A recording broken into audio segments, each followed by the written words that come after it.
कांग्रेस वंदे मातरम क्यों नहीं गाना चाहती? आखिर कांग्रेस को पूरा वंदे मातरम गाने से दिक्कत क्या है?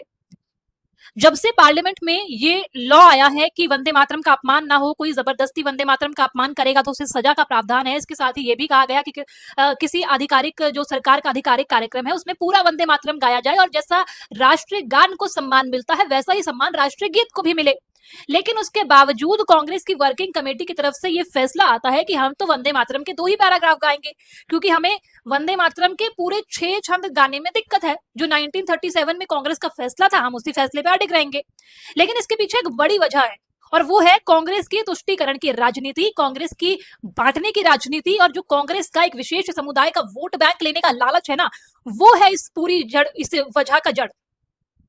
क्योंकि 1937 में क्या हुआ था? यही हुआ था जब इन कांग्रेस के मुस्लिम नेताओं को ये पसंद नहीं आ रहा था कि वंदे मातरम को पूरा गाया जा रहा था और उसमें देवी देवताओं के, हिंदू देवी देवताओं के नाम आ रहे थे। वो कांग्रेस के मुस्लिम नेताओं को पसंद नहीं आ रहे थे और उसमें जिन्ना भी शामिल थे।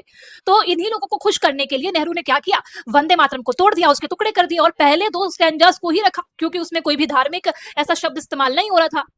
इसके बाद उन्हें खुश करने के लिए खुद नेहरू ने जिन्ना को भी पत्र लिखा कि हमने ऐसे वंदे मातरम के 2 पैराग्राफ को सेलेक्ट किया है जिसे सब लोग आराम से गा सकते हैं, उसमें किसी भी मुस्लिम नेता को कोई दिक्कत नहीं होगी। तो इसी तुष्टीकरण की राजनीति की वजह से वंदे मातरम को तोड़ा गया और 1947 में हमारे देश को भी इसी वजह से तोड़ा गया। जिन्ना को खुश करने के लिए देश को भी तोड़ा गया, जिन्ना को खुश करने के लिए वंदे मातरम को भी तोड़ा गया। और अब जब भाजपा कांग्रेस की उस गलती को सुधारने की कोशिश कर रही है तो ये भी इन कांग्रेस के नेताओं को पसंद नहीं आ रहा है। अभी भी वो 1937 वाली जो गलती थी उसे ही बरकरार रखना चाहते हैं और उसी हिसाब से चलना चाहते हैं। अरे क्यों भाई? वंदे मातरम देश का है, देश के सम्मान के लिए उसमें ऐसे शब्दों का इस्तेमाल हुआ है, तो आपको वंदे मातरम से इतनी दिक्कत क्यों है? क्यों आप पूरा वंदे मातरम नहीं गा सकते? जब हम राष्ट्रीय गान पूरा गा सकते हैं तो राष्ट्रीय गीत है वो, उसे गाने में किसी को भी कोई दिक्कत नहीं होनी चाहिए।